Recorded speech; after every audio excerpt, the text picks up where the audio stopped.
What was your favorite thing to shoot? My favorite thing to shoot was the last shot of the shoot. Because? Because I was so exhausted and I just wanted it to end. No, my favorite. Oh look, I can't think. My favorite thing to shoot.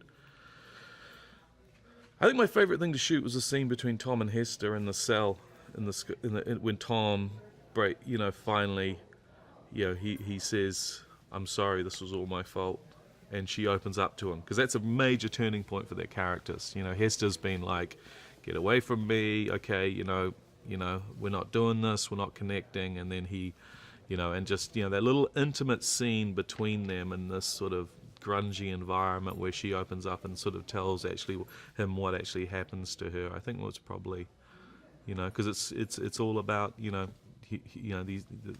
these human actors. It's not about the big special effects and everything else. Well, it is about the human actors, but you got to do something that I think most directors would kill for, which is play in this giant Weta sandbox. What was it like getting to work with these incredible sets and these visual effects? Look, it's amazing. I mean, you sort of, you walk on set every day and you just, you're like, wow, okay, am I really here?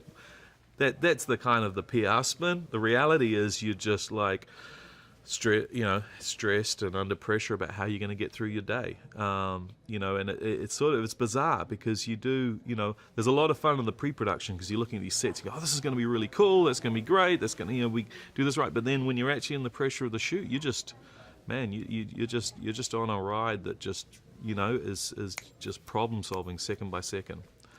Well, now that you're at the end of it, what are you most excited for audiences to experience?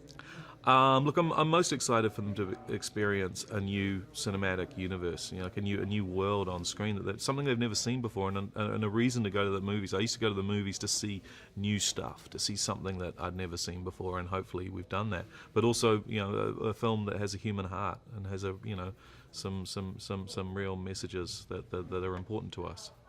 Very few people can say that they are Peter Jackson's protege. That is quite the title. What does that mean when you guys are working together side by side? Well, I mean, it's a moniker I think I'm never going to escape. And look, I mean, it's an honor. It's always wonderful working with Pete. You can never second guess what he's going to do. I mean, he's just always thinking innovatively but it's. To me, I mean, he's the same guy that I wrote that letter to sort of when I was 15, and the same guy that I sat in a small room and drew storyboards with on Braindead. He's just everything, all the sort of world has sort of grown around us. For people who don't know, can you tell the story about the letter you wrote?